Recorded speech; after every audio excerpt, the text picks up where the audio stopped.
Welcome to Monday Night Rants on the Better Sports Network. What is going on, everybody?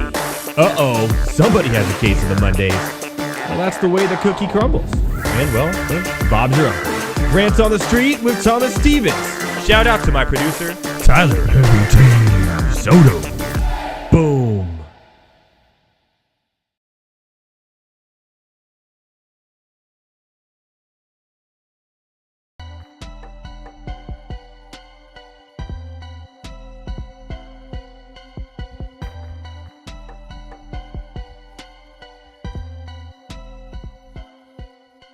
What is going on, everybody? Welcome to Monday Night Rants on the Better Sports Network. Yes, a very, very happy Halloween to all my fellow ranters out there everywhere. Obviously, Halloween is tomorrow night. I wish you guys a fun evening of festivities and trick-or-treating with the little ones. I know I'm going to take mine out trick-or-treating. She is going to be a Snow White, actually, ironically enough. Snow White, and she's blonde, and we'll figure it out. But it should be a lot of fun tomorrow night, and I hope you have a great Halloween as well. I obviously am Michelangelo because he's tubular and awesome, and Ninja Turtles are the greatest thing. I'm also a 90s kid, and we'll see how long I can wear this mask because I cannot see out of it. But happy Halloween to all my fellow ranters out there. And as always, this is Monday Night Rants on the Better Sports Network. Now, tonight, if there are any technical difficulties, I apologize. Yes, I know. I am doing this solo because Heavy T, my partner in crime, is, well, he is off tonight. Oh, hell no! So I am self-producing this show. Going back to 2015, baby. I can do it. I can do it. And for you, my fellow ranters. Today is also a fantastic day in the wide world of sports for one reason and one reason only. That reason? Well, it's the sports equinox. That's right. It's the sports equinox. What does that mean? We got World Series baseball. We got Monday Night Football between the Raiders and the Lions. We got NBA action going off right now. And we have NHL at the same time. And if you want to get crazier, it's also the MLS playoffs. That's right. All major American sports are at the same time right now. And it is glorious. But have no fear. I will have you covered for all of it tonight. So I did mention right now, it is the Raiders versus Lions. Currently, the score is 6-0, 2 field goals for the Lions. And Patterson, been a couple turnovers here. Garoppolo's thrown an interception. We had a fumble on the other side for the Lions. Been kind of a real sloppy game. The Garoppolo interception was, well, not good. He didn't have Devontae Adams wide open in the end zone. He threw a deep ball, way underthrew it, and was easily picked off right after they got the fumble recovered from the Lions. And the Raiders are not looking good right now, but neither the Lions really. Yeah, they've been able to get down to the field to get 2 field goals, but at the end of the day, something's off here. I don't know what it is, but something is off. We do have St. Brown has 2 catches for 20 yards. Gibbs, 9 rushing attempts for 27 already. So getting him involved early. Laporta, 2 for 6. On the other side, for the Raiders, it's only Josh Jacobs. 1 catch for 12 yards and 5 for 12. That's right. Garoppolo, 1 for 6 for 12 yards and the interception. Not looking good here for the Raiders at all. But more on this later because the NFL is anybody's game right now. It truly and really is. And I'm kind of surprised at what I saw yesterday. But like I said, I will get into that a little later. The World Series right now, Texas and Arizona. The game's going quick tonight. It's a very low-scoring game.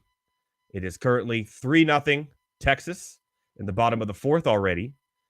Texas got a couple of hits and RBIs from Semien, and then Corey Seager hit a 2-run home run as well. They lead 3-0. Scherzer on the hill. He has 1K through 3 against Fat, who has 3 Ks, but those 3 earned runs. Series tied 1-1. I think this is going to go 7. These two teams match up very well with one another, and I have a feeling this has 7 written all over it. I don't know who's going to win. Game 1 was insane. The extra innings game, the pitching matchup, you thought Texas was out. The Corey Seager home run to tie it, and sure enough, a home run won it at the end with Adolis Garcia. And the Diamondbacks complete control over Game 2. We got Game 3 tonight. Game 4 is tomorrow. Then we got Game 5, and then Game 6 already on Friday. And if there needs to be a Game 7, it'll be this weekend. So we'll be rounding out the end of the baseball, as you will, for the year. A lot going to happen this offseason in MLB. It's going to be crazy. Again, 3-0 Texas over Arizona. NBA is in action as well currently. I do have some bets for you for the night game with the Lakers. After last night, a bad loss, I think, to Sacramento, who was undermanned at the end of that game with Fox injured and Sabonis fouling out. But still, all some best bets for you there. Currently, right now, as we stand, no game is final yet, but my Indiana Pacers, who I'm high on, is up 92-90. 2-0 Indiana Pacers, by the way, over the Bulls. The Celtics have no problem with the Wizards right now. No surprise. Brooklyn, no problem with the Hornets. Minnesota taking care of Atlanta. Portland, Toronto is notched up right now in the third. Golden State struggling a little bit with New Orleans. It was a little bit of a surprise at the half, but we'll see how Golden State recovers. Milwaukee is all over Miami. And Oklahoma, man, this is the team of Oklahoma.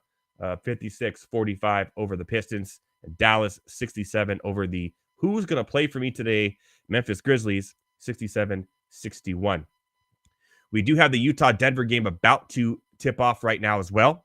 So that will be starting momentarily. And then we'll have the surprising 2-0 Orlando Magic, who we joked about on the show in the preview last week that they may be the next Bobcats of the NBA and have one of the lowest winning percentages of all time. But they're off to a great start. They play the Lakers, who was coming off a back-to-back and a loss last night in Sacramento.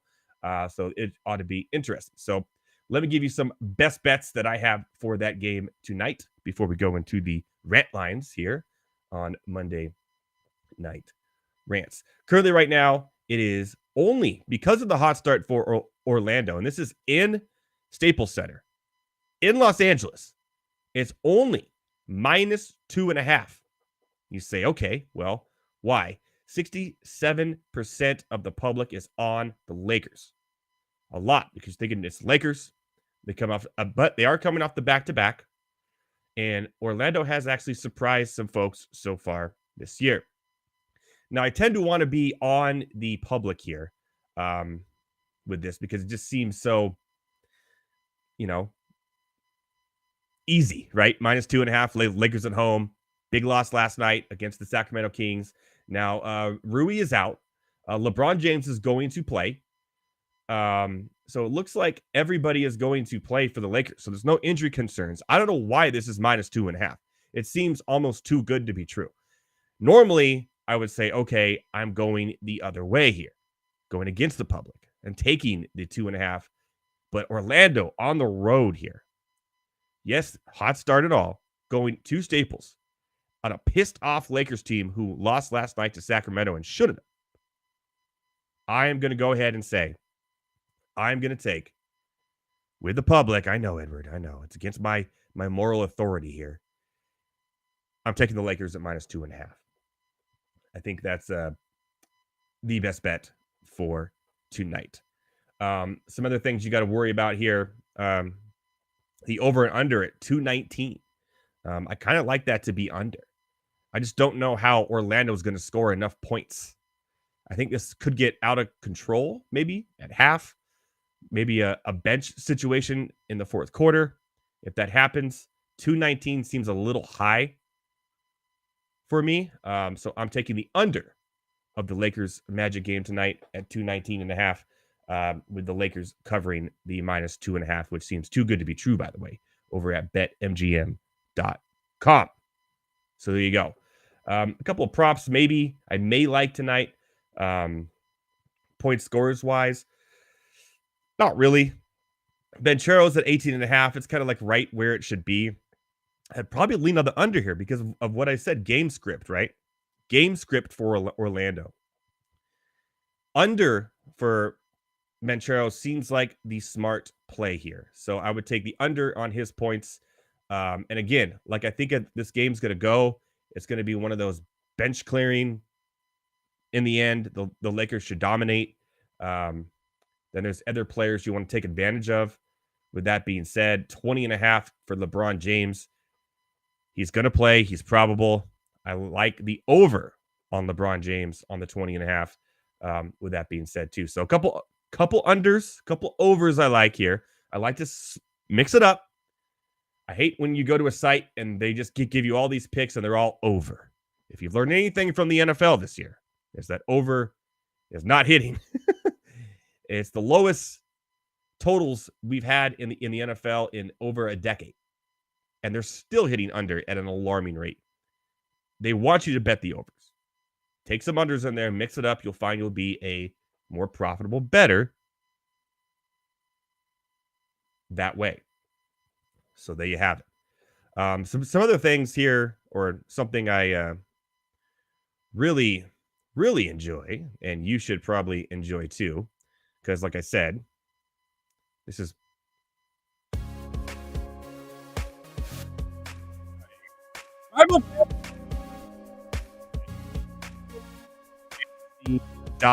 .com.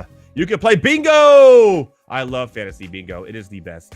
You can play NBA fantasy bingo, NFL fantasy bingo.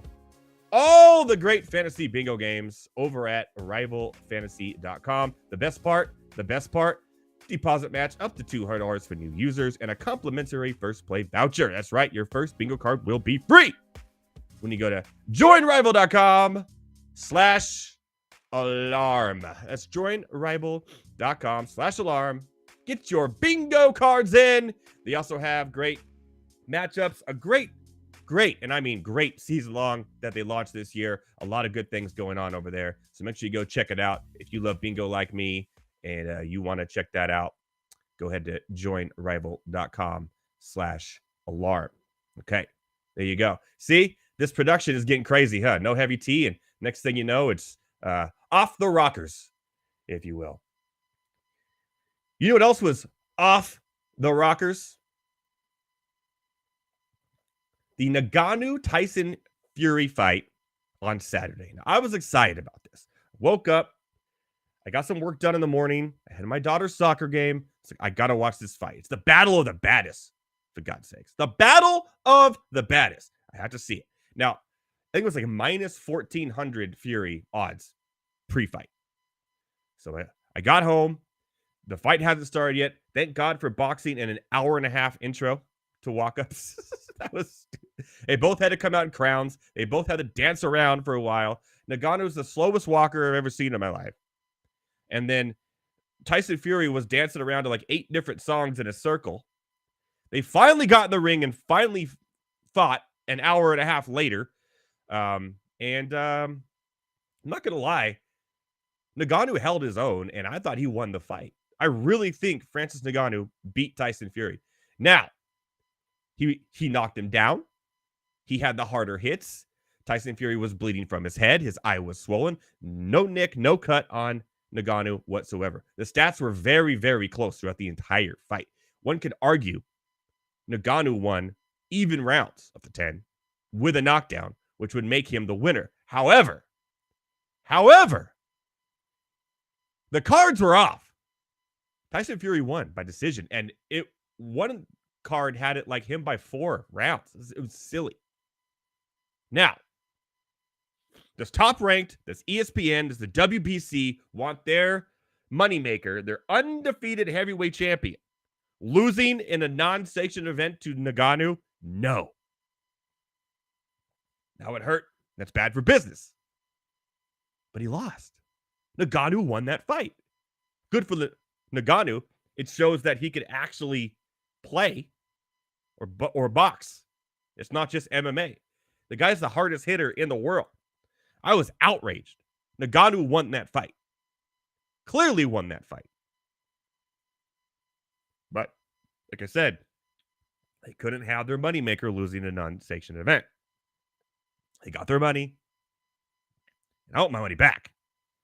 Because I believe that Francis Ngannou on Saturday was robbed. Straight robbed. He won. I have eyes. I could see WBC, Top Rank, ESPN. I could see this. He won. You just can't have your moneymaker losing a non-sanctioned event. That was discouraging. You know what else was discouraging?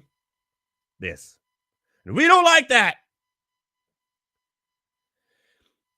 Kirk Cousins have gotten a lot of slack, or not a lot of slack, but a lot of crap over the years until we all watched Quarterback on Netflix and went, man, this guy's actually all right. You know, family, lives up in the country, has a nice house. I feel bad for him in his trophy room, but, you know, what can you do? No one wants to see this right when the Vikings are coming back to 500, and he was having a great game, by the way. Kirk Cousins. Tore his Achilles, it looks like. It hasn't been finalized, but it looks like Kirk Cousins will miss the remainder of the season, and maybe the last time you see him in a Vikings uniform as his guaranteed contract ends this year. So what does that mean? Well, they don't have a backup.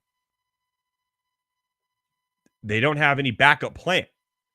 This ruins Justin Jefferson. This ruins Jordan Addison. The running back situation has been interesting. Cam Akers was more affected than Alexander Madison yesterday. TJ Hawkinson. It sucks. Right when the Vikings were back to 500 and in a weak NFC, a chance maybe to pull themselves together, Kirk Cousins out for the year with that torn Achilles. I hate to see it. From fantasy purposes, obviously everyone hates to see it because you have investment on this team. Kirk Cousins is one of my quarterbacks. But unfortunately, we don't like that. I'm sorry, Kirk. Feel better, and we'll see what team you're on next year because I don't think the Vikings are going to pay him what he wants. There are some other options out there for him. Tampa Bay would be a good one. The Atlanta Falcons. Ritter got benched for Heineke yesterday. It was a concussion. Yeah, but he was cleared. It was the Deshaun Watson effect all over again. I think the Falcons would be a great spot for Kirk Cousins. And Heavy T's not here to defend that, but I think it'd be fantastic. So we'll see what happens. But ultimately, Kirk Cousins out for the year. And it sucks to see.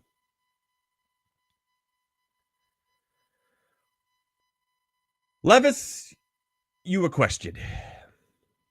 And this is more of me taking it in and telling you that I was right. The dude can play football. He can throw the football. He had zero talent around him in college. And I've been saying the whole time, Will Levis is the most talented quarterback on this Tennessee Oilers team. Will Levis is now a Tennessee Oilers legend. It's crazy. But Will Levis, great game, 4 touchdowns. Opening up DeAndre Hopkins like it was 5 years ago. I like it. He's obviously going to probably start Thursday night. Tannehill's out. If Tannehill comes back healthy and Vrabel plays Tannehill over Levis now after what we saw, you have to question Vrabel because Levis looked like the real deal. It was almost similar to like a Justin Herbert, right? He didn't start the season. It was Tyrod Taylor. Some weird injury injection hurt his liver or lung, and Tyrod Taylor, Justin Herbert had to start. And next thing you know, we've never looked back, and Justin Herbert's one of the top quarterbacks in the NFL. This could be a very, very similar situation. You had Tannehill. Remember, this is a guy who's been not even active, Will Levis, with Malik Willis, who we can see what Malik Willis can do. Hold the ball for way too long and get sacked. I think Willis has more sacks than completions. even attempts this year. Will Levis went 19 of 29 for 238 and 4 touchdowns. Also had 7 rushes for 11 yards, but still, look at this line from the receiving of the Titans. 4 for 128 and 3. Westbrook Akine had a 33-yard bomb for a touchdown. He opened up the passing game for a Tennessee Titans that's never had an open passing game. That's why A.J. Brown wanted to leave. Well, here you are. Will Levis is the answer to Levis you a question. I like him. I'm not saying start him in fantasy on Thursday, but you may want to pick him up, maybe for a bye week. He does have Hopkins. He has Henry. Tajay Spears. With his arm strength and his deep ball approach, we could be looking at the next Justin Herbert. Just saying. Don't get crazy, my fellow ranters. Just saying. And that brings me to what I've learned from week 8 of the NFL. Here's what I've learned. There is no good team in the NFL. There's not. I could probably ask 10 people right now who the best team in the NFL and may get 8 different answers. The 49ers are 0 for the last 3. The Chiefs lost to Denver. I know, Edward, but Patrick Mahomes had the flu. No. There's no reason the Chiefs should have lost that game. It's embarrassing. You know what's the biggest winning streak, the longest winning streak in the NFL right now? The Jacksonville Jaguars. Yes, the Jacksonville Jaguars. So the biggest thing I've learned from watching football yesterday is that there is no true, this is the team to beat to win the Super Bowl anymore. It's wide open. All you got to do is make the playoffs and anything can happen in the playoffs. We thought it was the Dolphins. No, we thought it was the Bills. No, we thought it was the Chiefs. We thought it was the 49ers. The Eagles struggled with the Commanders. And the Eagles haven't been blowing people out either. Dallas looked good yesterday, but then they have stinkers as well. There's no dominant team. The era of the dominant team in the NFL is over. I love it. It's parody. It's great. I can't tell you who's going to win the Super Bowl. I thought I knew. Everyone thought they knew, right? That's either the Chiefs or the Bills. Cincinnati's now playing great. Everyone's healthy. Who knows? We're going to have Thomas Stevens on, and we're going to talk about re-ranking the NFL. Now that we've seen what we know, and talk about some of these teams and see where they rank now. It's going to be interesting to see what his thought or his take, because my take is going to be way different. I'm higher on some teams that I was not higher on in the beginning of the season just by watching what's happening on the field. The Ravens are one of them. I'm now back on the Cincinnati bandwagon. And the Chargers, you got to admit, they didn't charge you last night. I literally expect them to lose that game because that's what the Chargers do. They don't beat the teams they're supposed to beat. Not only did they beat the team they're supposed to beat, they beat them handily. And really, all their losses are within, besides the Chiefs, their other losses are all within one score. So they could easily be up there if they just sneak into the playoffs somehow. There you go. Who is the best team? I have no idea. So we'll talk about Tom Stevens with that.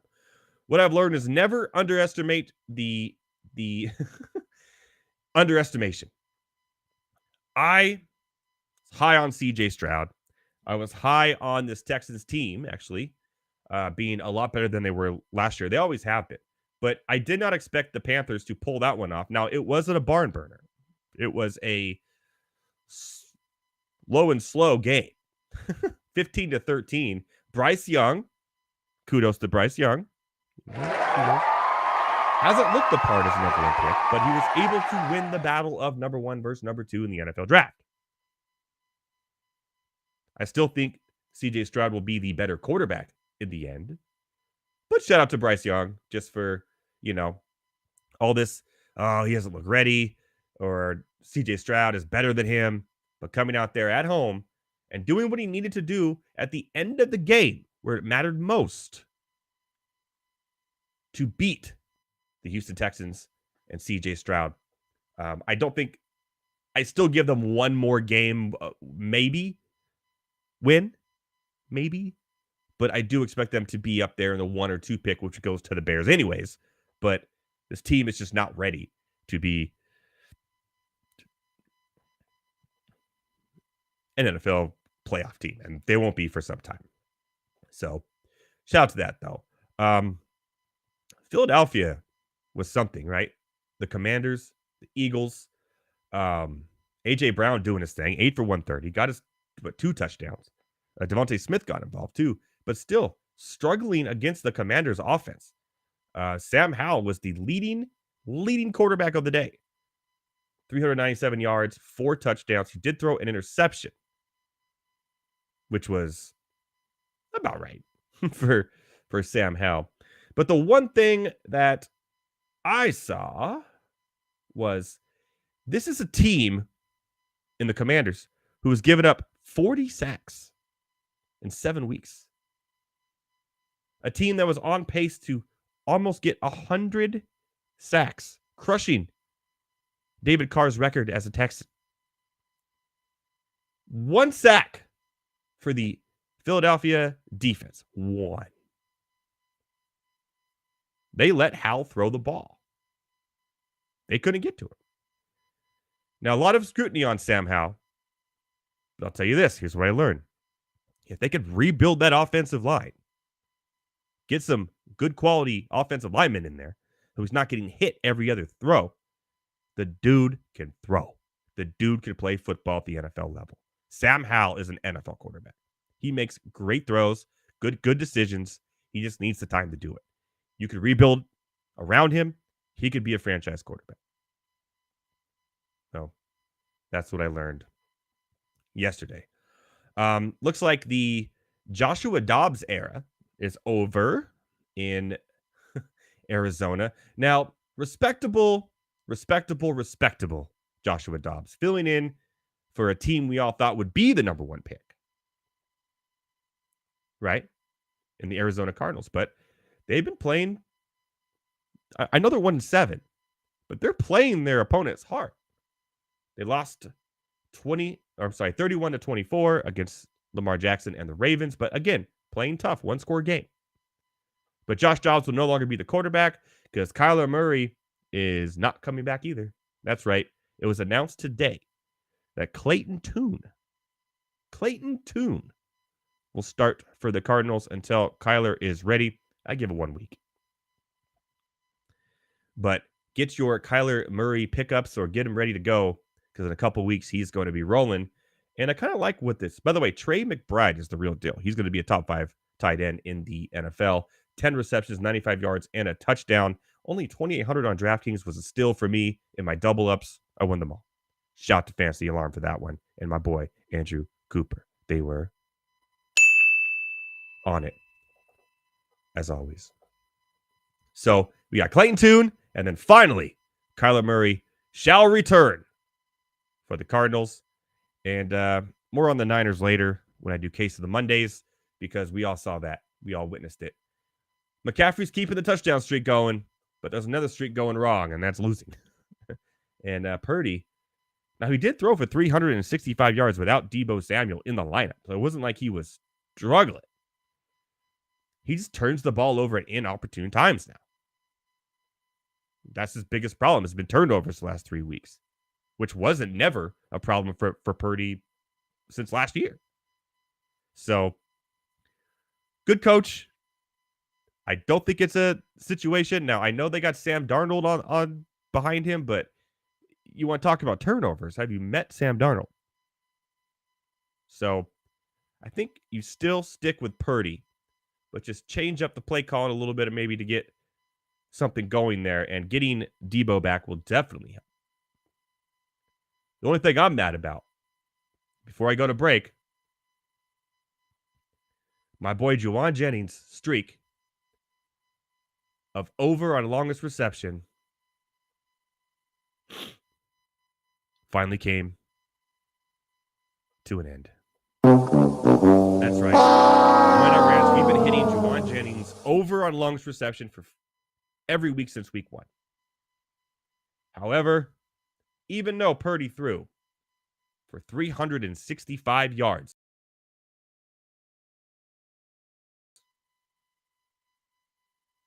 McCaffrey, Ayuk, Kittle, and Ray McLeod.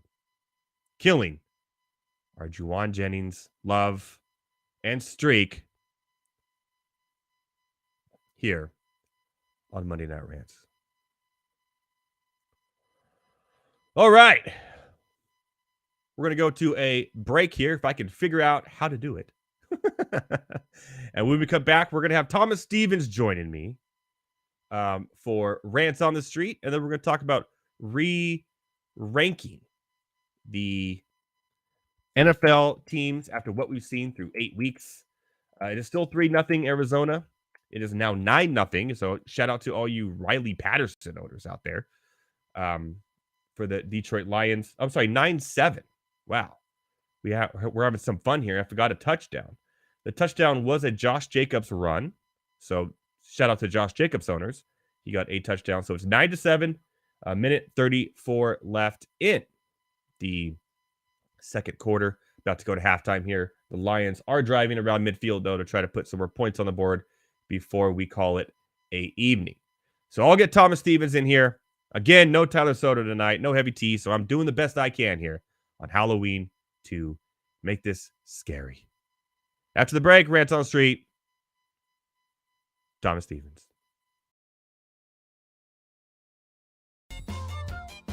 I like to eat my feelings. So when I'm like super sad, you know, single serving pint sizes of Ben and Jerry's, I just start shoveling that in, and it makes me feel bigger and better.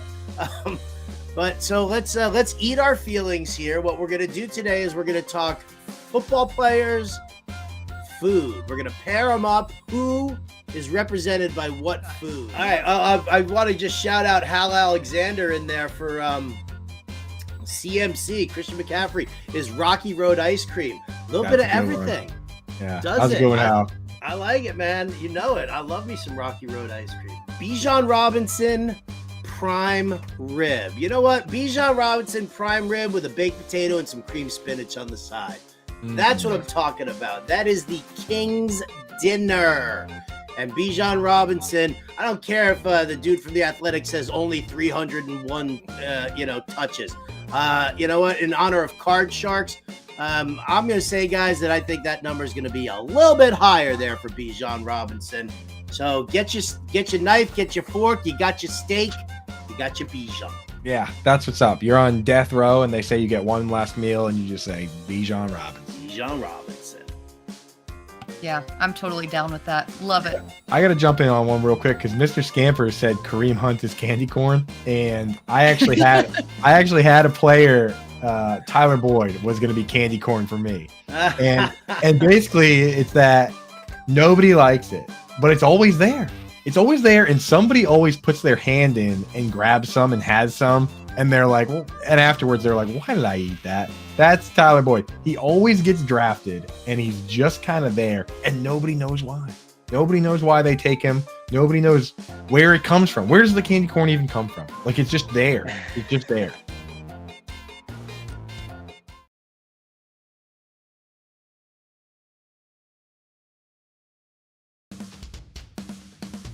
From the Hometown Hero series, Zach Parise. That is a very nice card, and that's one I'm probably have to organize a little trade ski with you, because I would actually like that card. You got downtown Newark in the background. I mean, Newark has never looked so good. No, it is not. We'll put that back up on the screen. I just want to have a penny sleeve ready, and yes, we can absolutely work out a little trade ski for that, because that belongs in a Devil fans collection right there. I'll trade you the Braden Schneider rookie card for it. Done. There we go. The first card for card trade on Rip and Rip history. And it was that easy. It was that easy. That's because, you know what? Because neither one of us are jerks. And it's the same thing when we try and do fantasy trades. Like, we don't try and screw each other. We have conversations. If there's a fit, there's a fit. If it's not, it's not. We don't try and, like, take the other one over the barrel. So there you go. In a penny sleeve. Hometown hero, Zach Parise. He was among the league's most productive goal scorers in 06-07 and followed up with a terrific regular season with an even more impressive postseason. And then they talk about what he did in the first round series against Tampa Bay that year. So that's off to the side for you. That's true. And, if this is it for his career, he had a hell of a career. He did. Hopefully he comes back one more year with the Islanders, but if he doesn't, hell of a run.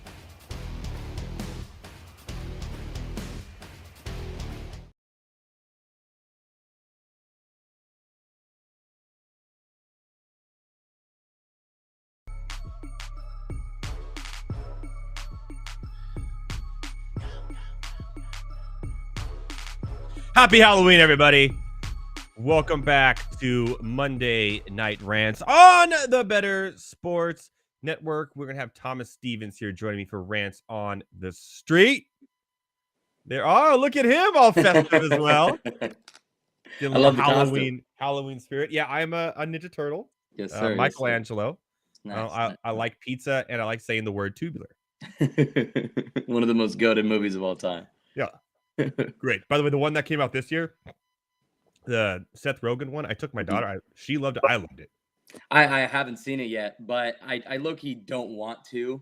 I don't want it to ruin like what I have in my head, Oh, it's one of the best Ninja Turtles movies ever made. Really? If not yeah. Really? Okay. Obviously, the show from the 90s was the greatest thing ever. Yeah, for sure. Okay. But as far as movies, I gotta watch it then. It was really good. Josh needs Jacoby Myers to get one target here, or just some targets here. Look at that. You like the Halloween festive font we got here? Isn't this fun? Look at that. Show him as one more target, dude. Poor Josh. He needs 13 points. I think he's in our Guillotine League, which he could be talking about here. So let's go over this. I've been saving this for later because I want to surprise everybody. And this could be the greatest thing ever in the history of this show. Is currently right now in the Guillotine League. Do you know who's losing? Who's out this week? It looks like it's going to be our own Heavy T. He's currently at 86.08, and he needs a lot to happen. High scoring week though for 86.8 to go. It is. He needs 20 more points. Get this from Josh Reynolds.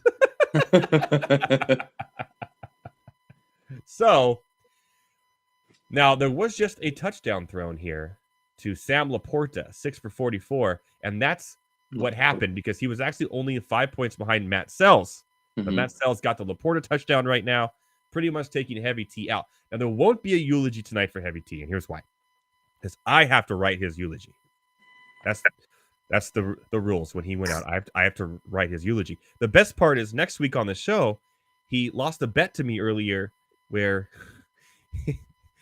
I took in the Red River rivalry, I took Oklahoma and he lost a bet.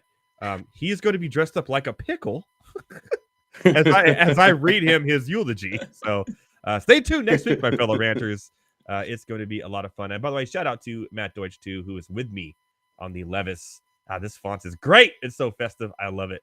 Always fade popular opinion. I like that. That's what I say here on the show. I say that more than anything. That's how I win a lot of bets going against people. Before we go on there, I know you're running out of time here, but I do want to ask you about the game tonight, the Lakers game. I gave out some best bets earlier. It's about to start here in about an hour. Yeah. Now the public is all over the Lakers. Orlando, the Magic, started off really, really strong this year. 2-0. And remember, we were joking that they would give the Charlotte Bobcats a run for their money for worst record in the NBA. But the spread is unbelievably crazy. -2. It's -3 now. So it moved a half since I started talking, but still at -3. I'm kind of, especially after the game last night where the Lakers should have won. Fox looks like he's hurt a little bit. Sabonis fouls out. And just, they let Sacramento light the beam. Yeah, for sure. Only Rui's out tonight. So they're all back on the back-to-back. So there's no injuries. So -3 to me was too good to be true. About 67% of the public. This kind of has the feeling of one of those games. And I'm also taking the under of 219.5 too. Also one of those games that, like, by the third quarter, it's bench time. Right? Yeah, for sure. How do you feel about it tonight? How do you feel about your Lakers? I think the biggest factor for me is the back-to-back. I think the back-to-back kills it. And it's not only just a back-to-back, it's back-to-back after an overtime, So LeBron James is 38. Anthony Davis. I like the under. Thank you. I like the under a lot. I think the under is the hammer play here. I think that the Magic, obviously, I know they got out to a hot start, but they're not the best team in the league. No. We when we do play defense can be a good solid defensive team. The Magic also score a lot in the paint. That's not easy to do against us. So for us, I think we can score points, but the back-to-back will hurt us. So I do like the +3 on the Magic. I think that's interesting. Like, Matt Deutsch just said, go against the public. So I do like that. But if I'm going to put something down, I think your value is in the under. What's the under at again? 19.5. Yeah. And what's the spread? It's 3. It's 3 now. It was 2.5. So yeah. I'm taking the Lakers win, but under the points. I have a feeling an angry Lakers team tonight at home. The season hasn't started off the way that they would like. Mm-hmm. I just against a team they should beat. They're gonna go all like what the Chargers did last night in the NFL, doing it on the court tonight. Yeah. So yeah.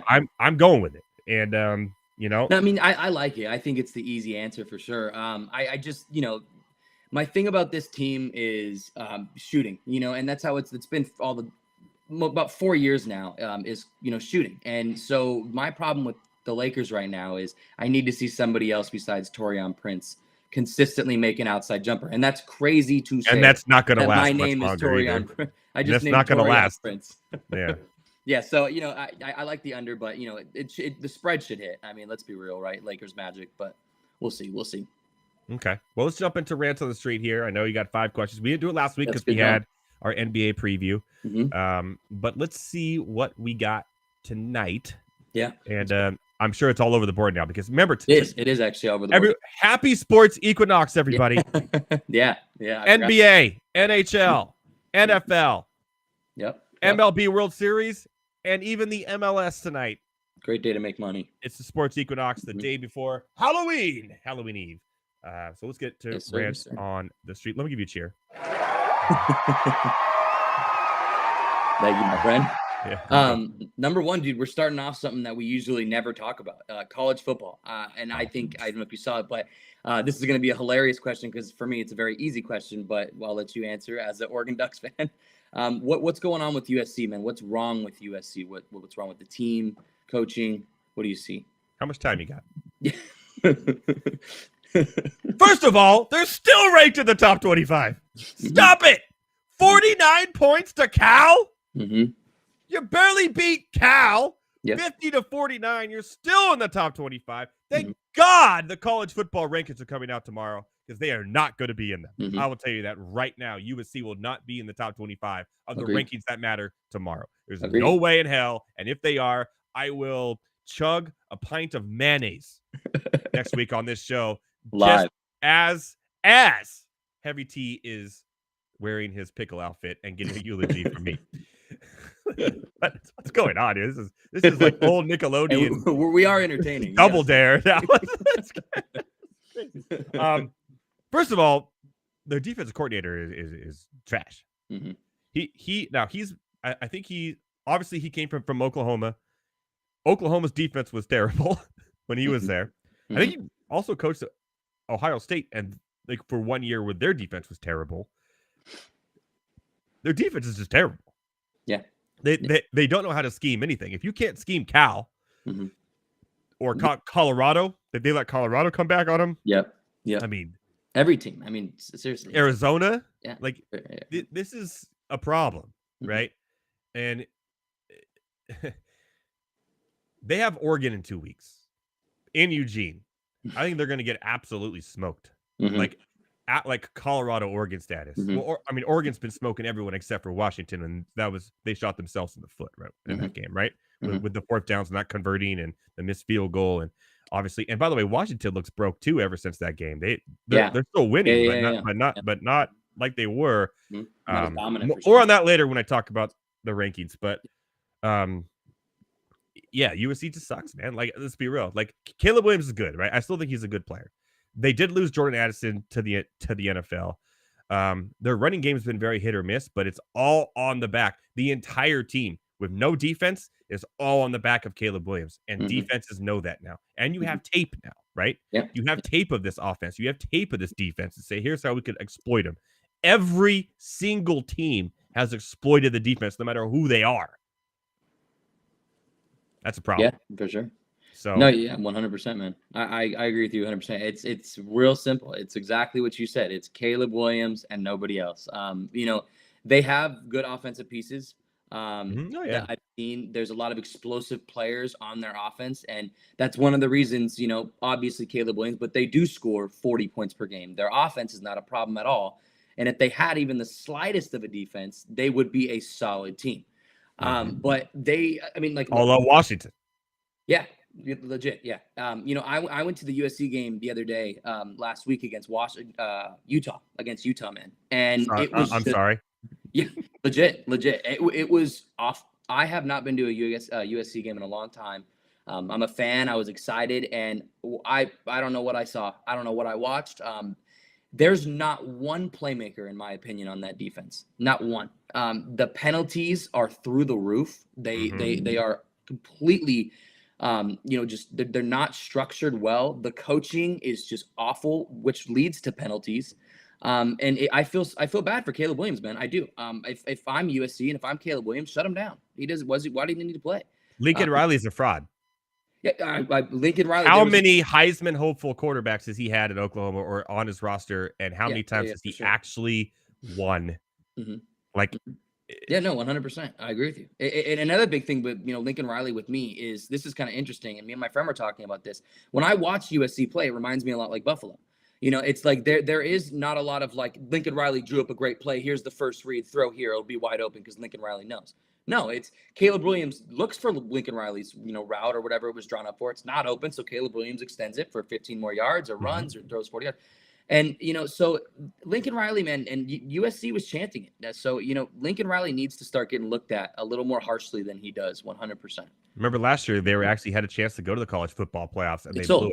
Not only that, they got blown out in their bowl game as well. Yep, so yep. Nobody expected Utah. They walked in there. The painted fingernails, all this fun and game stuff until you get punched in the mouth, man. Seriously. And I can't stand it, dude. I can't stand it. Please don't paint your fingernails, Thomas. Please don't. Okay. I was thinking about going to UCLA for a while because I've seen that, but I got over it. On to number 2. Once again, kind of a simple question, man. You know, what's next for the Vikings? Oh, I actually talked about this in my I did rant lines earlier. Really not a lot. I'll be honest with you. Not much you can I do. don't think Kirk Cousins is coming back next year to the Vikings. They're not going to pay him what he demands. I really think the Falcons would be a good spot for Kirk Cousins next year. And imagine Kyle Pitts and Drake London and with Kirk Cousins. You know what I mean? That's actually really interesting, man. Yeah, because obviously Desmond Ridder. Yeah. And they're 500 now, so they can't really tank. I mean, they could trade up for a quarterback. They don't have a good quarterback room after Kirk Cousins. I mean, I don't even know who their backup is. Is it somebody that's like? Yeah, it was a rookie. You know him? Oh, it's a rookie, huh? Yeah, I mean he came in. I'm sure he'll start this week, maybe. Who would you like? I don't know, man. I don't know. Okay. Let's get this out of the way. I saw all day people saying Tom Brady should come out of retirement. That dude is on a yacht with models. Oh man, eating avocado ice cream. Yep. It's Jaron Hall, but they also have Nick Mullins, who will be coming off the IR at the end of next week. So Jaron Hall would probably give him one more week. Yeah. He's the quarterback how he does, but out of BYU, by the way, Jaron Hall.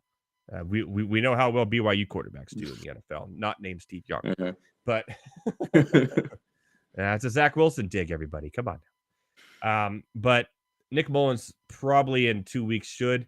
They could look at somebody else, maybe. An interesting thing I actually heard today is maybe trading for Trey Lance. That's taking a chance because he's obviously not going to be able to start for Dallas. Could probably get something for him. There's no restriction with that, right? Because he had just been trying. No, I know not just been traded, but no. Ask Brandon Cooks. There's no restriction to that. Yeah. So that's interesting. Yeah, Trey Lance is interesting. From a fantasy purpose, your TJ Hawkinson shares do they rush Jefferson back now? Do they not? No. No. Addison shares, like all this, it just ruins it. Like it just sucks. But yeah, it sucks. I don't remember Kirk Cousins ever being hurt. I think he's been one of those Ironman quarterback for a long time. Yeah, he has. And Achilles is always horrible, man. I always hate to see Achilles. Yeah. You know? So, but yeah, no, one thing I agree with everything you said, so I'm not even going to touch on that. I really want to see what happens with Jefferson. I think that's a huge thing. Not only with him, I don't know, hot take or I don't know, whatever it is, but not only with him coming back this season, but I don't know if he's going to want to become a full rebuild, man. Minnesota can really, really bounce back quick. There's a lot of quarterbacks in this draft. So if they go get a quarterback, then and they guarantee that this is what we're going to do. We're going to go get, someone solid of those, realm of top 4 or whatever it is. Then I think he stays. But I think that it's very careful, man. I think it's very careful. I think Minnesota has not been a good franchise. They've failed a lot. They've let people go. Their defense just got atrocious out of nowhere. I know people got old or whatever, but they were solid, and they're just horrible. They let people go out of the defense as well. Kendricks. Yeah, for sure. And like I said, too, age for sure. But I'm not sold on the Vikings as an organization, and I'm really, really interested to see, because they can either go this way, man, which is right back to success, or they can take a couple more years, because this is the draft where you need that one position, you go get that one position.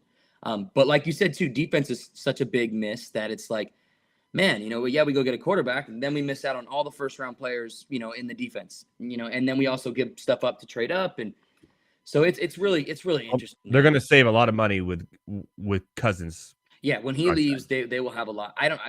Free agents are like nothing in the NFL. Is there any free agent quarterback at all? Like nothing. I would have said it'd be interested, actually, because I like this guy, man. Gardner Minshew. If Anthony Richardson was starting, but because of what happened to Anthony Richardson, so yeah, we'll see what happens, but it doesn't look good. Yeah, that's for sure. And I feel bad for anybody who has TJ Hawkinson, man. He was just starting to just go like this, and then both. So. Yeah, thank you for that. That would be me. Sorry. sorry. I feel for you, brother. I feel for you. Okay. Number 3, this one pains me to even talk about this, but are the Jacksonville Jaguars serious contenders? Well, I also talked about that earlier on the show. They currently have the longest winning streak in the NFL. Yeah. Mm-hmm. They are. I mean, they are. Their defense is playing at a great level. And remember, this is a team that has to deal with that weird London back-to-back 2 games. And they handled it well. They won both of them. Yeah, so and that's tough, and still figuring out. I love Peterson's coach. I think Trevor Lawrence is great. ETN's playing great. He got a little banged up yesterday. We'll see how that pans out, but it's a good team, man. Like, all around. And from what I'm seeing, if I had to re-rank right now, I mean, obviously, I think they're going to win the South easily.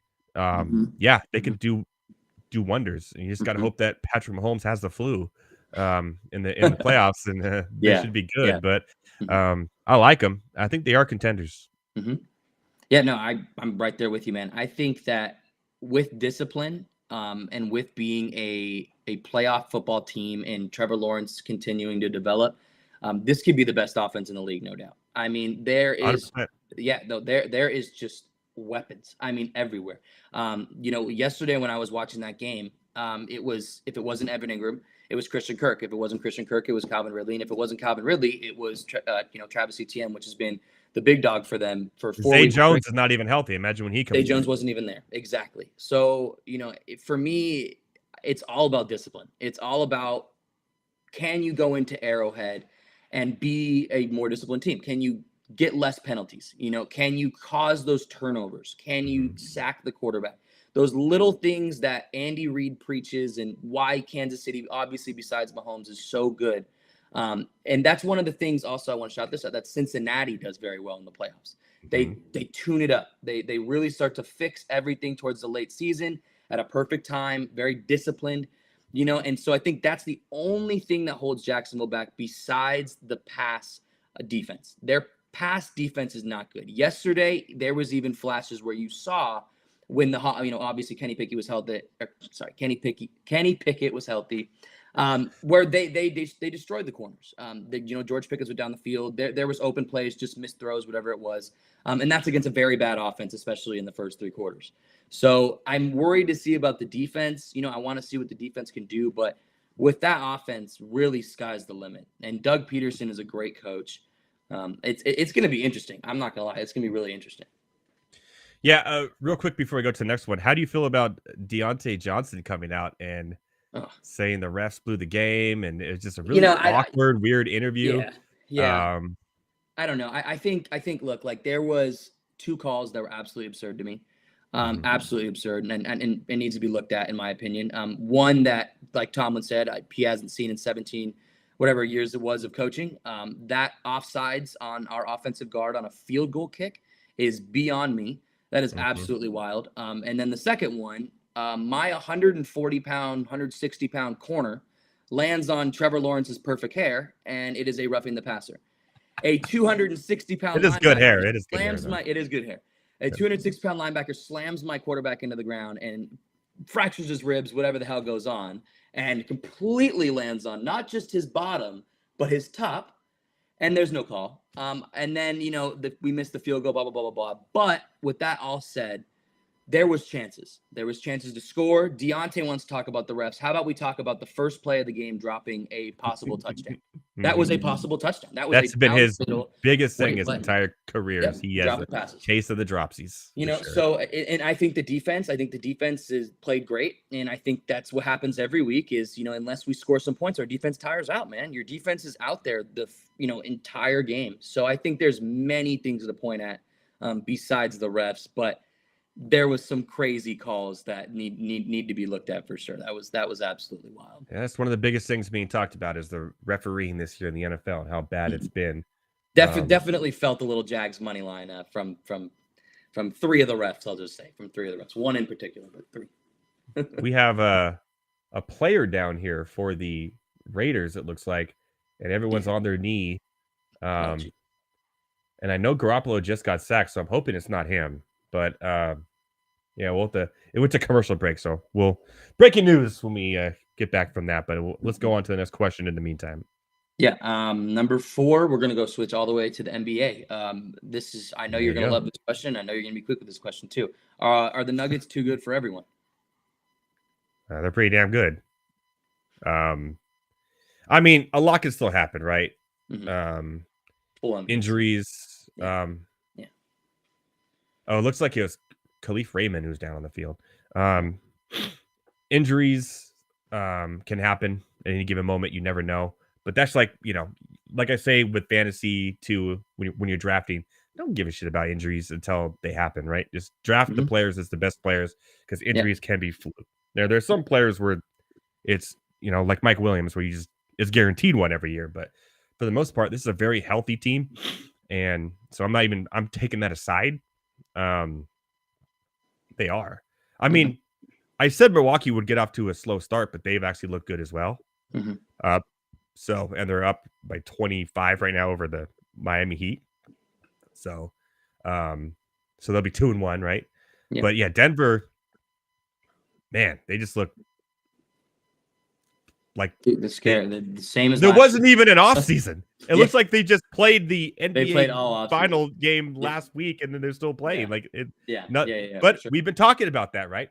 There's been no turnaround. How dominant they were in the playoffs last year, and here we are with the same team, and they're starting out the year dominant. Like they're gonna have the number 1 seed. I'll tell you that right now. But yeah, I just think it's theirs to lose. I have them going up against Milwaukee because I wanted to be different in the NBA Finals. Yeah. I think those 2 teams will match up in the NBA Finals, but I wouldn't be surprised if it's back to back. And the MVP goes to the Joker this year as well. Rightfully so. This should be the 3rd year in a row. This should be the 3rd year. Although we say they're beating Utah right now.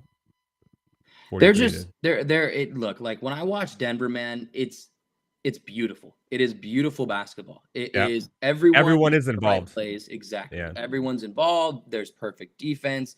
Even the fans are they're energetic. It's a loud place to play. The altitude, all these things goes in Denver's way, man, to win another chip. I think The only two teams that I have seen that can really match this team is Milwaukee because of two big men in Brook Lopez and Giannis matching up with Jokic, whatever it is, and then offensive firepower. You have to have offensive firepower against this team. And then the Celtics. I think a healthy Celtics can match up with this team once again because of the firepower. I think the firepower is the only reason if they were to be healthy. Oh, they're 3-0. They're off to a good start, the Celtics, but Yeah. I'm still watching them in their first 3 games. I didn't get a chance to watch the end of the game tonight because I was getting ready for the show, but absolute blowout. Yeah, but I'm a little worried about their bench a little bit. I am too. I am Boston. Too. I saw a stat today that they have this most points by the starting lineup, 106 or whatever it is, and then their bench is, worse than the league. Even today in a blowout game where the bench had to come in. Yeah. Tatum Brown 33-36, Porzingis 15, Holiday 11, Horford with 8, and then you have Stevens with 5, Banton with 2, Hauser with 8, Pritchard with 0, but 7 rebounds and 6 assists. That's kind of impressive, actually. And then Mahalik with 3. That's not good, and that's not sustainable in a full season or in the playoffs. Sure. Yeah. So I mean, if you really think about it, right? It's like obviously Drew Holiday, not knock on wood, don't want to jinx the guy, but he's not really injury prone. I'm not even talking about JT and Jaylen Brown, but one injury to Porzingis. Who fills in for Porzingis? I mean, you know what I mean? You don't have backups. You legit don't have backups. It would probably be Michalek, right? Yeah, I mean, geez. And that's not saying much, but yeah. It starts to get real ugly. And or Sam Hauser. Can't forget about Sam Hauser. Yeah. Peyton Pritchard is pretty much the only person off their bench that I like. It's the only person off their bench that I like is Peyton Pritchard. It's not good. He's a little, and he's not even that good. So well, it's they scary. Have Derek White. Does Derek? Yeah, he's well. Derek White gets starter minutes, so I'm not considering that 6-man role, whatever it is, because I feel like at the end of the day he gets more than Al Horford. Yeah, I'd be a little worried about that. But it's too another thing with Boston. I was gonna say they can make moves and maybe get some bench players, but it's you have nothing to trade. They're out of everything. Yeah, you have absolutely not right now. Yeah, for sure. Is that a pick 6? Did we just have a pick 6? We sure did. Marcus Peters intercepted Jared Goff's 75-yard touchdown. I know Raiders. He's 16 screaming right now. 14. Oh yeah. Here we go. All right, we got one more question left. Sir, yes, sir. Right. Number 5. I like this one. Can De'Aaron Fox win an MVP award this year? No. Yeah. Only because of Joker and Luka, listen, I love Fox's game. He looks a little hurt. He was limping off after the game last night and didn't look healthy, so that's a little worrisome. I think he's one of the best players in the NBA that no one talks about. I think he's the best player on the Kings, not Sabonis. He is. He is, for sure. I just don't think he's quite putting up the MVP type levels of stats to win. He's good defensively too, which is surprising. But he's actually good defensively, so he's a little bit of a two-way, not as much as a Paul George or like that. But he just doesn't have quite the stats to get to the MVP level.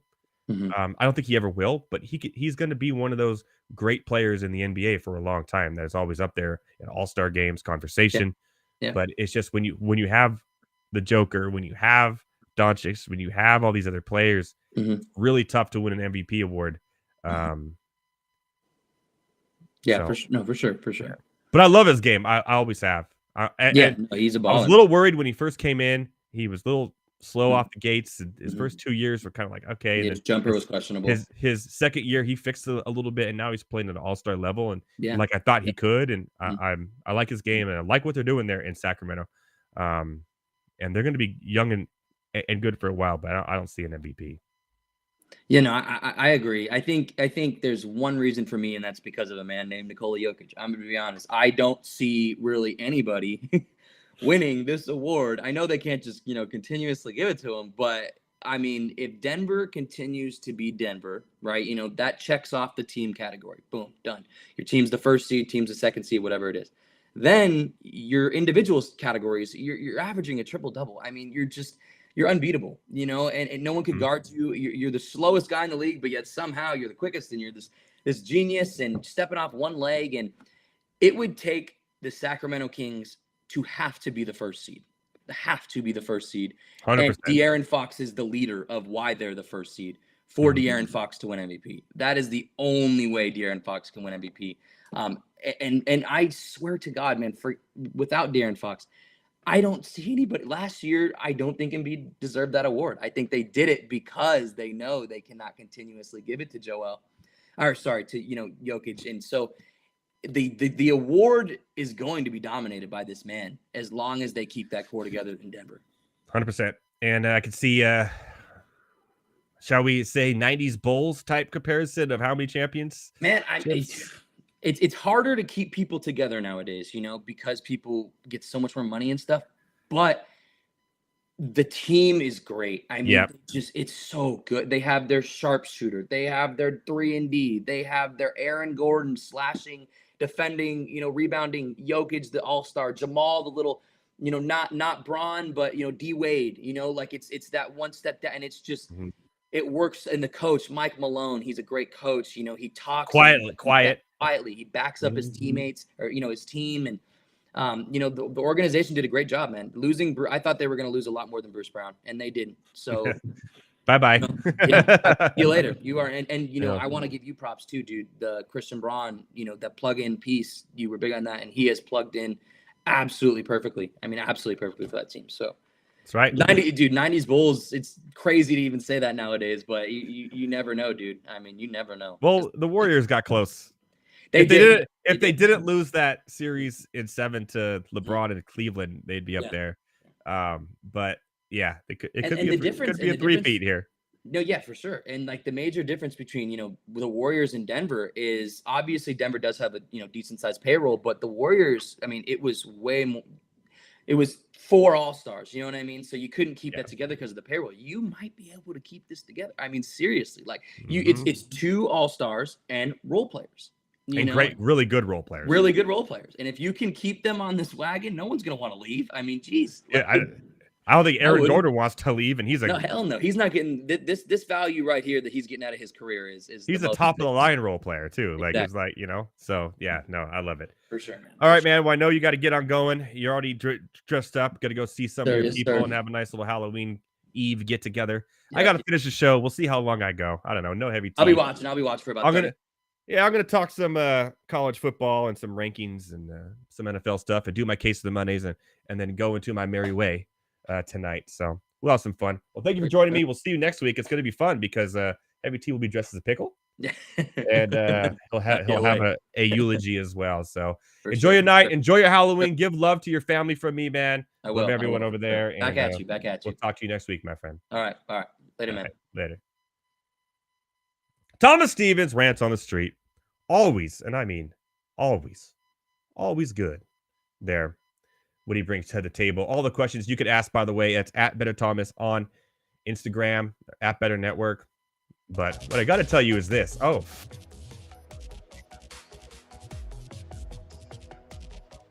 Final Fantasy. It's deposit match up to $200, and your first bingo card, we talked about bingo earlier, is free at joinrival.com/alarm. That's right. Play bingo with me. Play bingo with your friends. I have bingo cards, not just for NBA, not just for the Monday Night Football game, but also baseball too. I'm playing bingo all over the place. I won last week as well. I'm going to win this week. And all the money I get for bingo this year goes straight, and I mean straight to charity for the Alzheimer's Foundation. But you don't have to do that. No, you could actually take your bingo money home with you on joinrival.com/alarm. Get your $200 deposit in. Take a quick break. I miss Heavy T so much tonight. I'm going to have to play this real quick because it makes me laugh. When we come back, we're going to be talking some college football. The first college football rankings for playoffs will come out tomorrow. Thank God. 7:00 p.m. Eastern. No more USC in the top 25. I hope. Because I will drink that mayonnaise. After the break, some college football and live check-ins on what's going on tonight. On 2023 Sports Equinox, baby. Boom.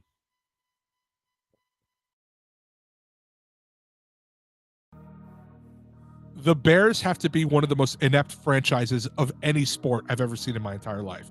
And they share the city with the White Sox, who are also inept. Like, that is how bad the Bears are. I just don't understand how you can go your entire existence and the quarterback that wins you a Super Bowl is Jim McMahon, you couldn't find anybody else.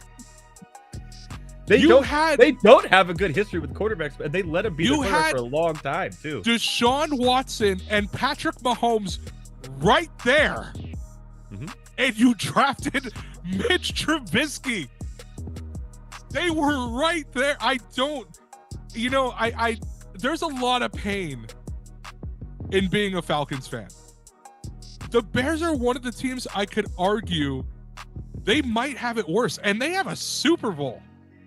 And when the best quarterback in the past 50 years is Jay Cutler, you have a problem. That's so funny that you just said that. We were talking about Jay Cutler the other day, me and my friend, and I was like, yeah, he was on, because we were watching the Colorado Rockies game against the Giants, and it looked like he was behind the thing. I was, yeah, well, he played for Denver most of his career. We looked it up. Chicago let him be their starting quarterback way too long.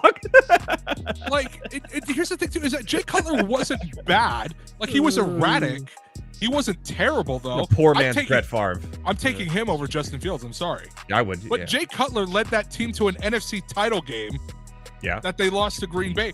But he's gotten farther than anybody else. You want to know who the other starting quarterback was for the Bears in the other Super Bowl appearance they made? It was Rex Grossman. What are we doing out here? It was Rex Grossman and Kyle Orton was the backup. How are you that bad? Bro, like, oh my God. Listen to the top 5. According to Football Reference, the top 5 greatest Bears quarterbacks of all time. Jay Cutler, number 1. I can't believe it. Sid Luckman, who last played in 1950, is number 2. Jim Harbaugh is number 3. Jim McMahon, the Super Bowl winner, is number 4, and he played there for 6 years. And Mitch Trubisky, is number 5 on the list as terms of passing yards go.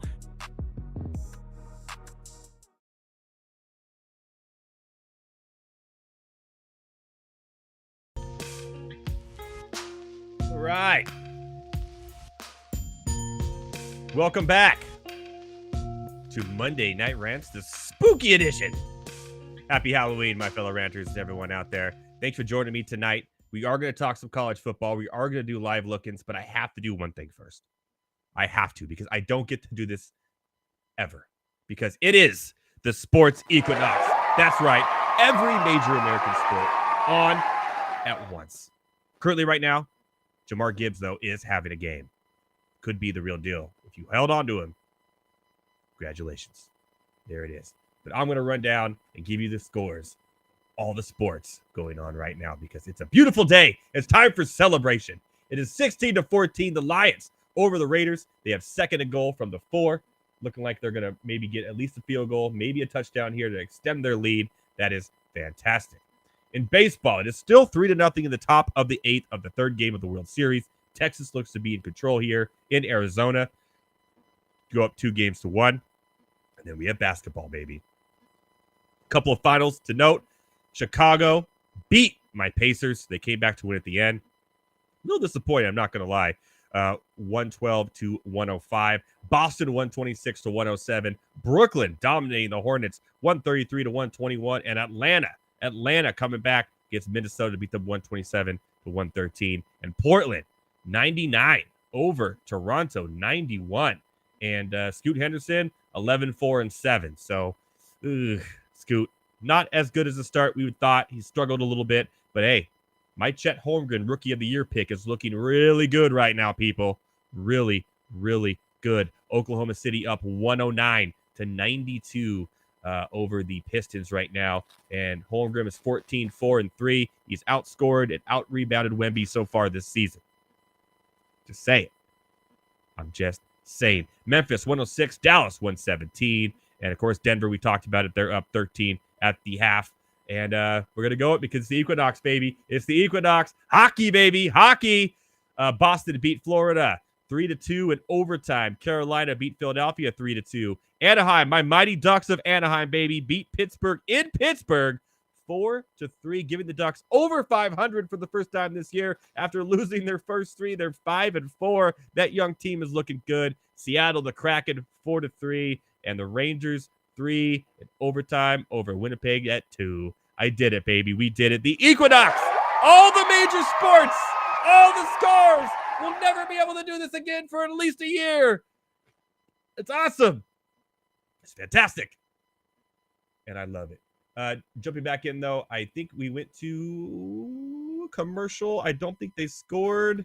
They did not score. So it's still 2nd and goal, but it looks like we have reached a timeout or a fumble that's recovered by the Raiders, but it's being looked at by the review. So we'll see how that turns out. I will let you know how that goes. What we're going to do here, though, is we are going to talk about college football. I got to make sure I get the right thing here. There it is. Where's it? Hey, look at that. Isn't this cool? It's like I'm on one of those like the Daily Show or something. I got to go this side now.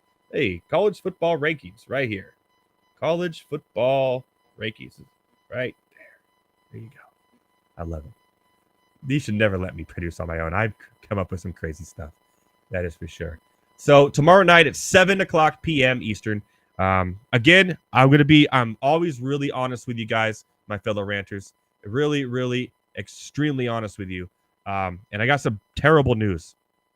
Even though I got the Oregon bet right on Saturday, it's the first week 9 of the college football. The first week I didn't get plus money on my bets.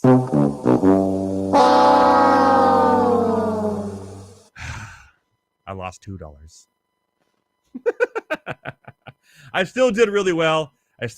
Really well. A lot of my picks have been hitting. We talked about with Heavy T. Obviously, we hit the USC. We hit the Oregon, but we lost. I lost the Florida. I was on Florida. I ended up, negative money, but it's okay. We'll get back to it this week. Can't win them all, but we've been really strong. One thing that's been irking us here is the AP poll can finally just go off in the sunset for the season and how much we hate it. At least Iowa is in it this week. But USC is still in it. 24, and there's no way tomorrow night they will be in the top 25 in the college football playoff rankings. There's no way. So what I'm going to do here is give you my predictions of who I think will be in the top 4 and just off, and kind of who I think is going to be a surprise tomorrow night when it gets released. I do think that Michigan and Georgia are a no-brainer. Now, one can argue that Michigan could be number 1 because they have put teams away at a better rate than Georgia has. Georgia's run into a little bit of issues the last few weeks, not this last week, but I still think they deserve to be the number 1. They are the defending champions. They are undefeated, and they do play in the SEC. So I'm going to put them at 1, Michigan 2. Ohio State, again, a team that hasn't really played, and Michigan, Ohio State is going to determine a lot of this in the end in the game, as it always will. But I'm not really sold on them as a championship contender. I know they're undefeated, but I still have them in my top 4. Florida State is a team I do not have in the top 4. They are in the top 4 in the AP poll, but I think tomorrow night, because of the play, because of the hard play and the rankings and everything from the Pac-12, it's last year, which is crazy, I think Washington will be, from the computer model, and especially after they beat Oregon, and Oregon's crushed everybody, including teams that were previously ranked, that Washington will be in that 4 spot come tomorrow night. I really feel that Washington will be the 4 spot in the college football rankings, with Florida State just on the outside at 5. And then I have Oregon as the only one-loss team to Washington, or the top one-loss team, will be at that spot. It's at 6, just on the outside. Oregon, obviously, they have to play USC. They got to play Oregon State. If Oregon runs the table and beats Washington in the Pac-12 championship, Oregon's in the college football championship, or the playoffs, sorry. If Washington wins out, beats Oregon in the Pac-12 championship, they're in the college football playoffs. It's that easy. One of those two, Washington or Oregon, will be in the final 4, no matter what happens on any side, because Michigan and Ohio State has to play each other as well, right? I think if Michigan absolutely goes in there and dominates and destroys Ohio State, which I think they can in the Big House, I think then Ohio State is out, right? I think they're out. even as a one-loss team, because I think either Washington or Oregon as a one-loss team are better than Ohio State. Florida State then can sneak into that 4th spot if that happens. But again, Ohio State has to get blown out. Florida State has a pretty easy schedule the rest of the way, but that's kind of the story of the ACC this year is it's an easy schedule. And if Riley Leonard didn't get hurt at halftime in the Duke game, Duke was up at halftime, and they could have probably pulled off the upset there as well. So as of right now, I have Georgia, Michigan, Ohio State, and Washington. I think that's what it's going to be tomorrow night. I really do, with Florida State and Oregon on the outside, and we'll play it out. But I do think those are the best 6 teams in the country, and I think there's a huge gap after those 6 teams. Then you get Texas, Alabama, Penn State, who didn't look good last week after losing to a really boring game against Ohio State. Let's be real. Alabama, they just don't have the team this year. Again, after Oregon, it's a huge drop-off. Then you got Oklahoma, who just had a terrible loss and a terrible upset there. Ole Miss, Notre Dame, LSU, Missouri. If you look at it, one of those 6 schools are going to win the national championship this year. I will put a lot of money on that. That's how it's going to be. So a huge drop off there. I don't think USC will be in the top 24 come tomorrow night, or top 25. I'm sorry, they're 24th right now. I don't think James Madison, who's in the AP pool at 23, will be in the college football playoff rankings tomorrow either. Great story. 8-0 out of the Sun Belt. Again, schedule, right? So we'll see what happens there. A couple teams that got votes that I think could sneak into the BCS over James Madison, over USC, is Oklahoma State, I like. And let's not forget North Carolina. I know they're a 2-loss team, but their 2 losses are good losses, if that makes sense. And a tougher schedule. And when they do beat teams they're supposed to, they do, unlike USC. So shout out to North Carolina and Oklahoma State, who I think could sneak into the top 25 college football rankings tomorrow night. And Fresno State as well could be interesting after they beat the only loss was to Michigan, UNLV team, who gave them all they could on Saturday. And even though Fresno State lost that game to Wyoming, Fresno State could be a team who controls their own destiny, if you will, to get to a good bowl game this year out of the Mountain West, who's surprisingly, the Mountain West has been a really good conference in football, with Wyoming, with Air Force, who's ranked 17th overall right now, undefeated, 8-0. They've already won the Commander's Trophy. That's right. Army, Navy's not for a trophy. It's going to be Air Forces this year. So we'll see what happens. But the Mountain West, surprising this year, could be fun to see Fresno State play Air Force in the Mountain West title game. That could be one of the games of the year, which would be insane. So Utah did drop 5 to 18. They're in a little bit of trouble. I think they'll still be ranked tomorrow night, but I think one more loss, which could happen, especially without Cameron Rising, you could see them on the outside looking in when it comes to the top 25 tomorrow night as well. If it would be surprising. So that's kind of how I have it, how I see it, how it should be. But it's never how it should be, right? Francis Ngannou lost on Saturday, but he won. So there you go. That's my college football predictions for tomorrow night's ranking release. The rankings that actually matter, by the way. The AP poll no longer matters. The college football rankings is what determines who gets into the playoffs at the end of the year, based on computer models and coaches at the same time, but mostly computer, about strength of schedule, stats, away, home, everything. It's more accurate than a coach saying, oh, I think that team looks good. And there you go. So, fun time there.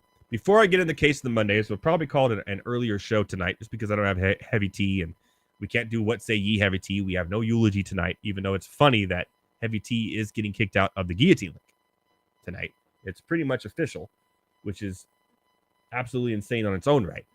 But next week, Heavy T will be back, and he will be dressed as a pickle, because he lost the bet, the Red River rivalry. I took Oklahoma, he took Texas. He will be dressed as a pickle.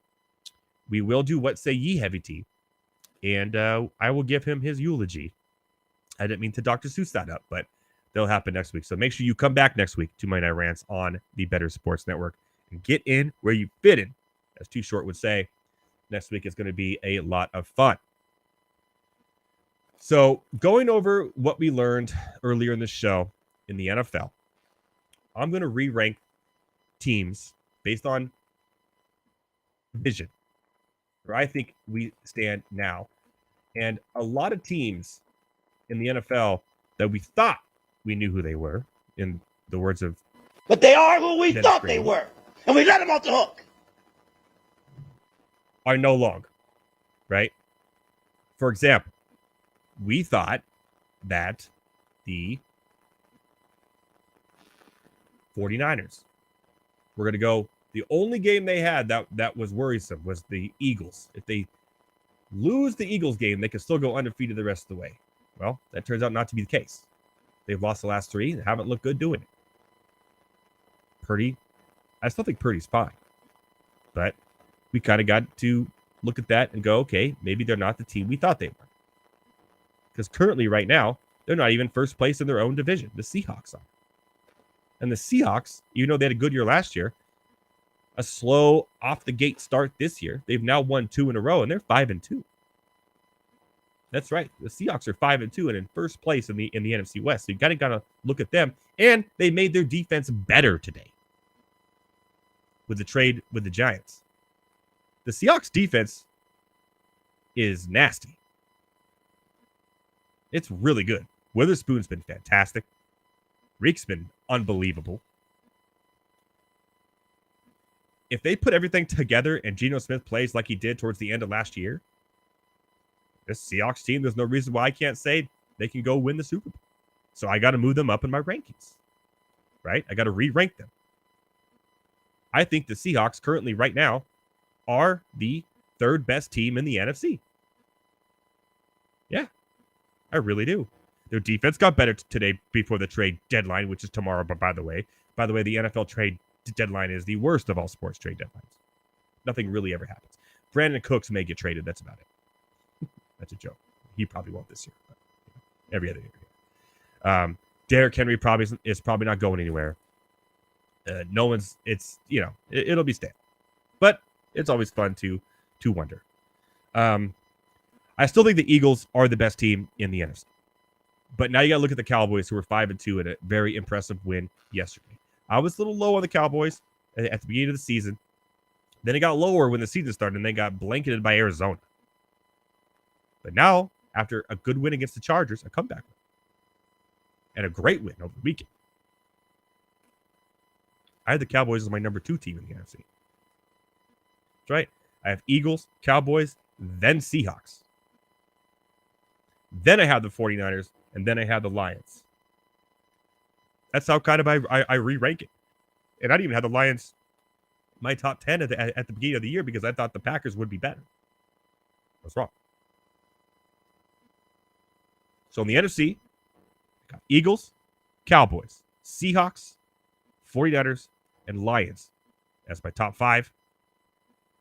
2 other teams have to make the playoffs. And what's funny is one of them is going to be out of the NFC South. Falcons, Saints, Buccaneers, Panthers, 1-6. We're going to take them out. The Falcons have quarterback issues. The Saints have identity issues. And the Buccaneers, well, they're now becoming who we thought they were. The Falcons and Saints are both 4-4, sit atop the NFC South. So I have to put someone in my 6th spot in my NFC rankings. I think the Falcons are a better team on paper, defensively, offensively. But I think the Saints somehow find a way to win this division. Derek Carr, the offense, Alvin Kamara. I just think the Saints pull it out. So I put them at 6. And I would have the Vikings at the last team to get into the playoffs at this point. I would, but you can't now. The injury to Cousins has me thinking that maybe the Falcons sneak in as a wild card. And after that, everybody else is under 500 in the NFC. So we were right about the NFC. It's going to be terrible. So re-ranking my rankings, the NFC, Eagles, Cowboys, Seahawks, 49ers, Lions, Saints, and Falcons all go to the playoffs. Moving on to the AFC. This is a little bit more complex, if you would. At the beginning of the season, I had the Bills as my number one team. Then the Chiefs. Then I had the Bengals. And I kind of like the Texas team to be a sleeper in the playoffs. But we're re-ranking where I was wrong. The Bills are still 5-3, but I'm not sold. Now, Leonard Fournette, yes, Uncle Lenny, was signed today to the Bills. And I have a lot of shares of James Cook, and I am not happy about it. So we'll see how that all plays out. He'll have to obviously go to the practice squad, see how it works out, practice this week, and see if he actually gets active this week. But now we got a case where the Chiefs, the Dolphins, and the Ravens, and the Jaguars are all atop their division at 6-2. The Jaguars make sense. They do have the longest winning streak in the NFL, 5 games. They've been playing great. And dealing with that go back and forth from London, stay there for an extra week, play, that's tough. That's not easy. So shout out to them. And we talked about it earlier, Rant on the Street, how this Jaguars team, the sky is the limit. Their offense is incredible. Lawrence just is a little bit more consistent, and their defense plays like it has been lately. This team could win the Super Bowl. I'll tell you that right now. But I'm going to re-rank here. Even though the Chiefs lost, they are the defending champions. I have to put them at number 1. 6-2. They lost to Detroit. Not as bad of a loss as you would think. And it's also week 1, where you're still trying to figure out what you have. But the loss to Denver was utmost, and I mean utmost, embarrassing, to say the least. But I still have them at number 1. Here's where things get interesting. At number 2, I have the Ravens. I was not high on them this year. I thought the Bengals would win this division, clearly. But watching the Ravens play football this year, unlike last year where they blew leads, they're healthy. Zay Flowers is the real deal as a wide receiver 1. Mark Andrews, a.k.a. Mandrews, is the real deal. And Lamar Jackson, even though he didn't have to do too much yesterday, but you saw 2 weeks ago that he could be MVP Lamar Jackson. And the defense is playing at a very high level, which means maybe Lamar Jackson doesn't have to be MVP Lamar Jackson. He can put up enough points to win. I have the Ravens number 2. In a tough division, by the way, the AFC North. So I got Chiefs, Ravens. Again, I'm changing my tune. 3, I'm putting the Jaguars. They have the longest winning streak currently in the NFL. They have to deal with the travel to London. They're starting to click and play. And the defense for the Jaguars is playing incredible defense. Can you imagine that year that the Jaguars and Blake Bortles went to the AFC Championship game? If they had this offense, they would have won the Super Bowl. Clearly. I like what I'm seeing there. I have the Jaguars at 3 and really running away with this division. Jaguars at 3. 4, the Dolphins. The offense is incredible. They got slowed down a little bit. Tyreek Hill is going to get 2,000 yards receiving. It's going to happen. But on the defensive side of the ball, there's issues there with this Miami Dolphins team. And Mozart's been great. We don't know when Achane's coming back. And Mozart's very injury prone as well. So is Tua at that degree. So with the defense not being as good, I love McDaniel. I love the play call. I put them at 4. At 5, and this is funny because they're currently actually in last place in their division. The Cincinnati Bengals.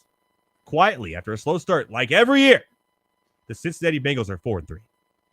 And looking good and healthy. T. Higgins is healthy. Chase is healthy. Mixon, well, he's Mixon. Burrow's healthy. The defense is playing pretty good. They've won 3 in a row now after being 1-3. I'm not sold on the Browns offensively. I'm sorry. Even with Deshaun Watson or P.J. Walker, they could have the best defense in the world. This is the new modern day of NFL. The Browns are not going to make the play. The Bengals, however, I can see a wild card.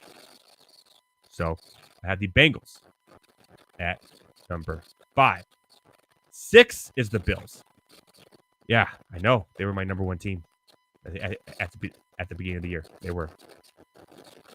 Consistency. And Thomas Stevens 2 weeks ago put this into my eyes.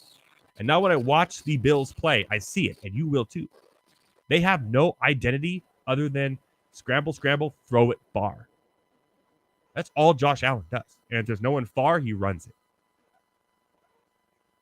It's easy to stop it. And when you do, they're either going to put up 50 or not. Like, it's very inconsistent for the Bills. And I don't like what I'm seeing lately. So they're great at home, obviously. But their road woes is going to cost them. That's why I don't have them winning the division anymore. I think the Dolphins do. And I think they get in at 6. And somebody has to get in at 7. And I'm going to do it. And you're going to hate me for it, my fellow ranters.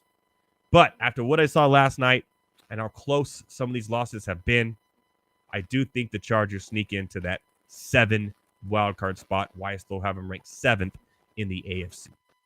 I had them ranked higher before, but now 7th. Because you look at the Raiders, you look at the Broncos, you look at the Browns, the Steelers, the Texans, the Titans, the Colts, the Jets, the Patriots. You cannot tell me that the Chargers are not a better team. And a pretty decent schedule here the next few weeks to kind of help them out to get that back over 500 and make that 7th seed. So here's how I have it.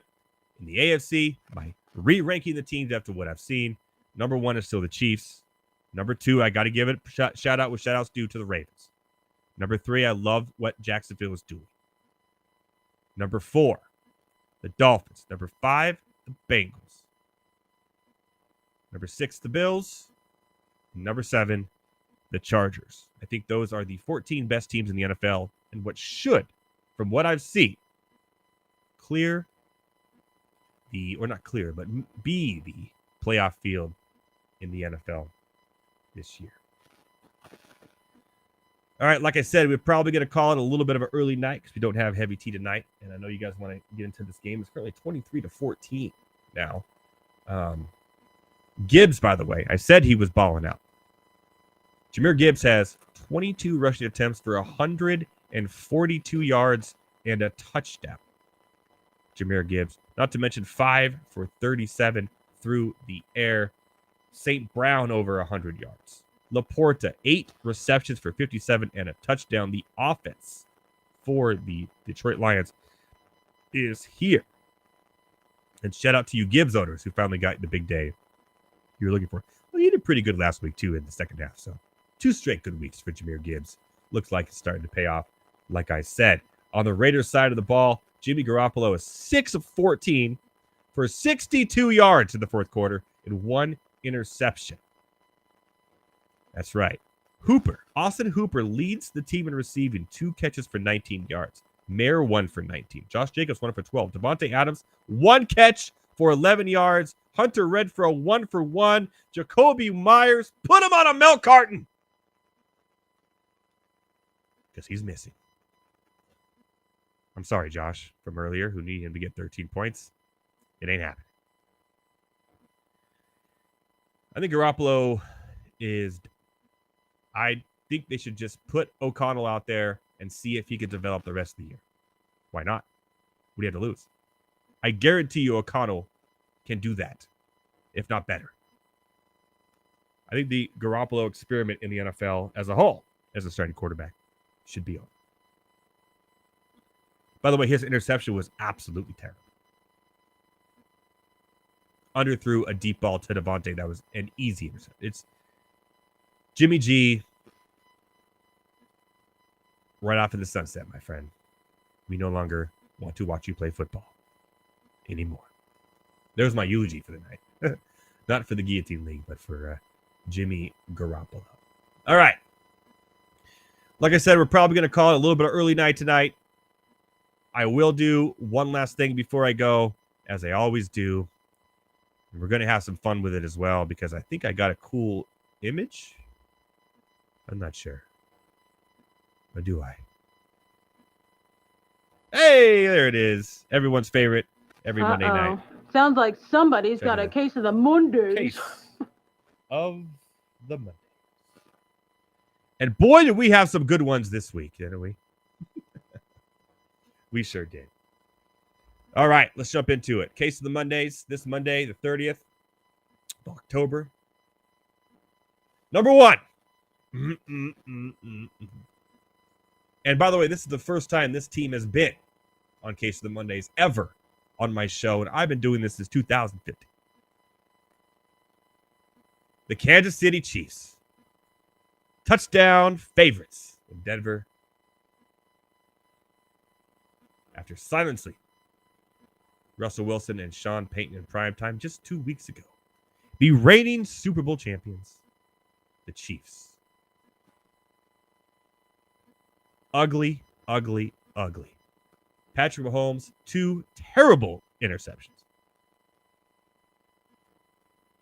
The offense was miserable. Maybe it was because Taylor Swift wasn't there. I don't know. It was ugly to watch. And at the end of it, after Denver won, all the players and all the fans stayed for a rendition over the loudspeakers of Shake It Off by Taylor Swift. Well, it's hard to shake that loss off because it looked terrible. And I'm sure they didn't shake it off because it is Monday. So for the first time ever, Kansas City Chiefs fans. Sounds like somebody's got a case of the Mondays. Another first on Case of the Mondays.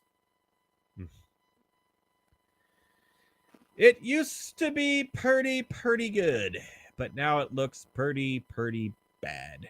The second year Phenom probably losing the Phenom title now, especially when it comes to crunch time, because lately, the last 3 weeks, for example, during crunch time, there's been no crunch about it. Purdy's been awful. Turnovers. He's been a turnover magnet the last 3 weeks. Let's be real. 2 picks against the Bengals. Really, he's been the main reason, if not, I mean, McCaffrey's doing his thing, but he's been the main reason why they've lost these 3 games in a row. Let's be real. Turnovers, not coming into clutch when he needs to, not making the plays when he needs to, unlike what he did last year. So going to this, people are calling for Sam Darnold. I am not. I do not want to see Sam Darnold play football for the 49ers. I do not. Maybe they should have traded Trey Lance. Yes, they should have. It'll all get figured out. But today, Brock Purdy. Sounds like somebody's got a case of the Mondays. This one's fun. Just starting quarterbacks yesterday in general. We're talking, obviously, Kirk Cousins. Desmond Ridder went out with a concussion, got cleared to come back in, was benched for Taylor Heineke anyways.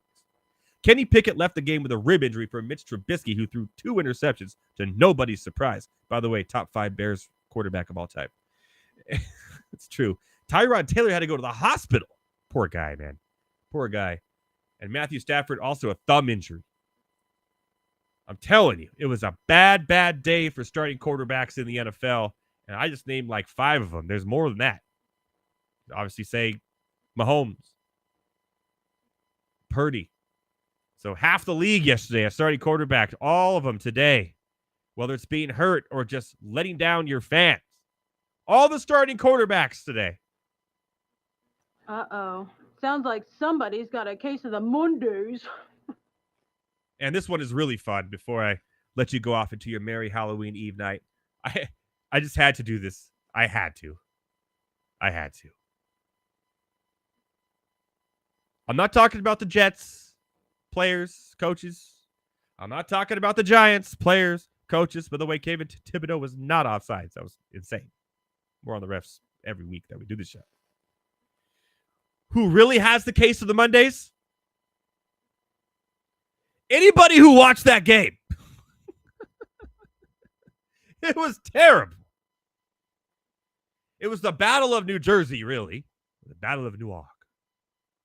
It was ugly. The 2 teams combined for 4 for 34 on third down. We have 24 punts. 24 punts. The Jets had 58 rushing yards and lost 2 fumbles. The Giants had -9 passing yards. -9. You think, God, please just end this game. Then it goes to overtime. Luckily, the Jets were able to drive down and kick the field goal. Greg the Leg, well, he used to be Greg the Leg. Now he's Greg the Sometimes Leg. After a pass interference call, kicked the 33-yard game winner for the Jets.